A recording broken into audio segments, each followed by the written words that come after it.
नमस्कार, नादी टीवी में आपका बहुत स्वागत है और मैं हूं आपके साथ खोपरी। बुलेटिन की शुरुआत बड़ी खबर के साथ रायपुर से आपको बड़ी खबर बता रहे हैं, जहां पर त्योहारों का सिलसिला लगातार जारी है। राजधानी के महादेव घाट में आयोजन 27 नवंबर को भव्य पुण्य मेले का आयोजन किया जाएगा।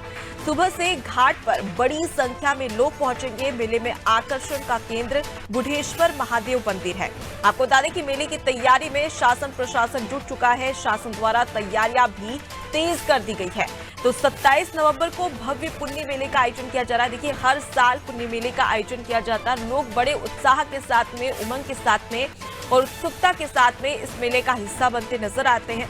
और ऐसे में भारी संख्या और भारी भीड़ को देखकर पुलिस प्रशासन पूरी तरीके से अलर्ट है और पहले से ही पुलिस प्रशासन की ओर से चप्पे चप्पे पर नजर रखी जा रही है और तैयारियां जोरों शोरों से की जा रही है। तो शासन द्वारा तैयारियां तेज कर दी गई है और राजधानी के महादेव घाट में ये आयोजन होगा, जहां पर छत्तीसगढ़ के साथ ही साथ अन्य राज्यों से भी जो लोग हैं वो इस मेले में शामिल होंगे और काफी मान्यता मानी जाती है महादेव घाट की। और साथ ही साथ आपको बता दें कि सुबह से घाट पर बड़ी संख्या में लोग पहुंचना शुरू हो जाते हैं। मेले में आकर्षण का केंद्र बुढ़ेश्वर महादेव मंदिर है।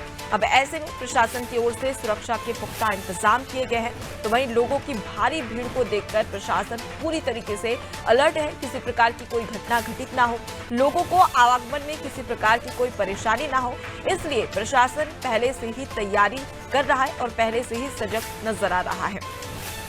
तो देखिए, ये मेला हर साल मनाया जाता है और काफी उत्सुकता के साथ में जो लोग हैं वो इस मेले का हिस्सा बनकर नजर आते हैं। 27 नवंबर से भव्य पुण्य मेले का आयोजन शुरू हो जाएगा, जिसमें तमाम जो लोग हैं, चाहे वो छत्तीसगढ़ की बात करें, अन्य राज्यों की बात करें, तो दूर दूर से लोग इस मेले में पहुंचते हैं। ज्यादा जानकारी लेके हमारे साथ में संवाददाता सुधीर वर्मा जुड़ गए। सुधीर, महादेव घाट में आयोजन और भव्य पुण्य मेले का जिसका हर कोई इंतजार करता है, 27 नवंबर को होने वाला है, ऐसे में प्रशासन की ओर से क्या कुछ पुख्ता इंतजाम किए गए हैं?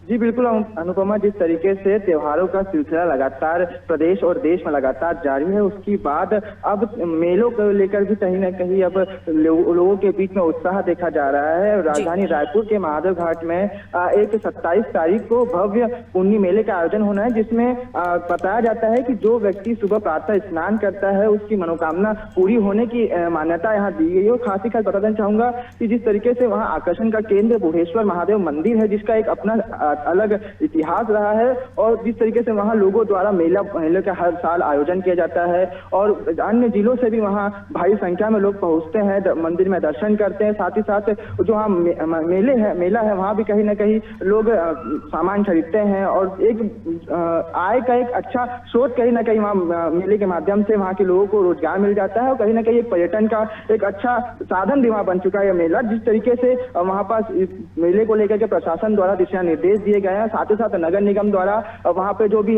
व्यवस्था है, चाहे हम बात करें झूलों को लेकर के अलग से एक स्थान बना गया है जहां तमाम झूले वगैरह लगने हैं और साथ ही साथ पार्किंग को लेकर के एक व्यवस्था की गई, जहां पर पार्किंग महादेव घाट स्थित दूसरे स्थान पर की जाएगी। साथ ही साथ जहां पर दुकानें लगनी है उसके लिए भी अलग से स्थान इस बार मुहैया कराया गया है। साथ ही साथ बता देना चाहूंगा कि जिस तरीके से कोविड-19 के बाद जिस तरीके से मेलों में जिससे दिशा निर्देश आए थे कि ज्यादा भीड़ भाड़ इलाकों में जनता को जाना नहीं, उसके बाद कहीं ना कहीं देखा गया था कि इन मेलों में भीड़ कम हमें देखने के लिए मिल रही थी, जिसके बाद प्रशासन द्वारा इन मेलों को अपना फिर से खोया हुआ वजूद देने के लिए कहीं ना कहीं प्रशासन द्वारा पर्यटन विभाग द्वारा इस मेले को भव्य तरीके से मनाने के लिए तैयारियां तेज कर दी गई है। और इस बार जिस तरीके से इस 27 तारीख को जो मेला होना है उसके लिए दिशा निर्देश पहले से दिए जा चुके हैं। जी सुधीर, बात कर ली जाए भव्य पुण्य मेले की, तो क्या रहा है इसका इतिहास और कितने सालों से हर साल कार्तिक मास के शुक्ल पक्ष के समय ये मेला लगता आता है, तो इसके पीछे की अगर मान्यता जाननी चाहे तो वो मान्यता क्या है?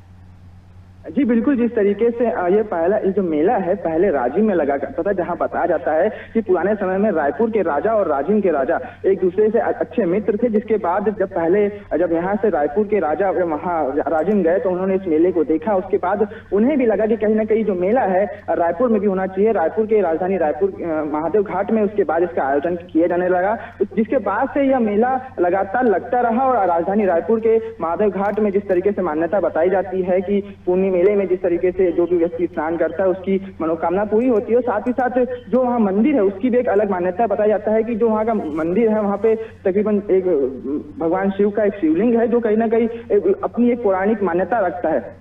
जी बिल्कुल, तो आस्था का एक बड़ा मेला और पर्व कहा जा सकता है। फिलहाल अगर हम लोगों की बात करें तो कहाँ से इस मेले में शामिल होने के लिए लोग आते हैं और लोगों में कितना उत्साह यहाँ पर देखने को मिल रहा है इस मेले को लेकर?